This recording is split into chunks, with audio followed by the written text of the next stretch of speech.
Monster noodle snacks and Mammy Monster rice sticks. The snack for champs. Parents are often reminded to be wary of the detrimental effects of junk food and junk food advertising on their children. However, a new study published in Public Health Nutrition has found that parents are just as influenced by these ads. The Cancer Council was involved in the study.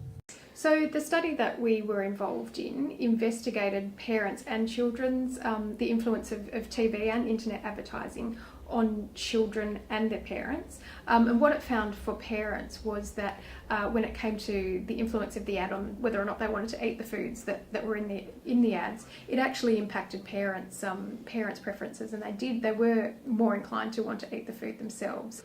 For Maria Geraci, mother to 5-year-old Isadora, keeping her child away from processed foods seems almost impossible. We try not to give her too many processed foods for school, but I do sometimes think, just for convenience, that I might get some prepackaged food and just snacks. The study has called into question current policy, which relies on parents' ability to regulate the influence of these ads on their kids themselves. The study also found that adults were more likely to frequently eat unhealthy foods themselves after exposure to junk food advertising aimed at kids. I will say that, we went and bought those air-popped popcorns and chips, and they were things I'd seen on television. So what we saw was that there was a similar effect on parents and children when it came to their desire to want to consume the advertised foods, compared to the children and parents that weren't exposed to the advertisements for those particular products. What we also asked was whether, we asked them about the perceived frequency that those sorts of foods should be consumed, and they were things like fried chicken, takeaway chicken, popcorn, and some confectionery.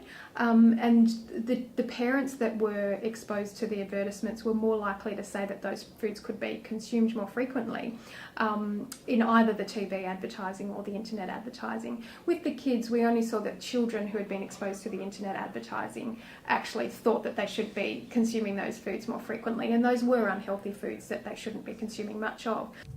All adults had been exposed to and influenced by television advertising throughout their lives. Children often had not yet been exposed to too much junk food advertising. Dr. Louise Hardy, a child obesity epidemiologist, said that this indicates that it is crucial to target the habits of young children before they learn unhealthy behaviours. The behaviours that you establish during your preschool years and your more formative years are the behaviours that you typically carry on into adulthood. So if it's set up that you're constantly rewarded with tiny teddies or whatever the product, this is a behaviour that becomes entrenched and tracks later on into your adult life.